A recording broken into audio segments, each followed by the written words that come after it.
obviously, when some people see the trailer, if they don't know the book, they might be surprised by the tone. But for you, was it when you started writing the book where you just like, I got to play this straight? Yeah, I mean, the more absurd your premise, the more serious your execution has to be. That's my feeling anyway. And there's a version of this movie, I guess, where we could have made it a joke. We could have done like a Zucker Brothers treatment of it or something. I wasn't interested in that. I don't think Tim or Timur were interested in that. And it's an absurd ask, right? The title in and of itself is ridiculous. However, everything after that credit rolls is deadly serious, kick-ass, straightforward action.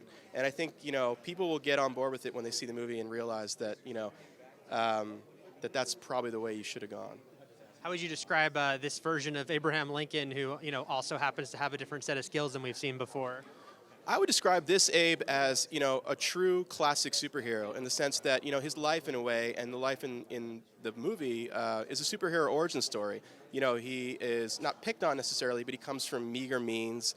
He has every disadvantage, and through tragedy, he discovers that he has a gift, and he uses that gift for vengeance and to help the greater good. And in that way, it's weirdly sort of idealistically the same as Lincoln's real life, but obviously given our genre treatment, it's a superhero story through and through. I mean, the fact that he has a mentor that teaches him all these skills, the fact that, he then has a dual life that he's hiding from the people he loves. He's going out hunting at night with his leather coat and then, trying to work in the store and court his future wife by day. I mean, it's got a lot of those same beats that you would see in a Spider-Man, Superman, Batman movie.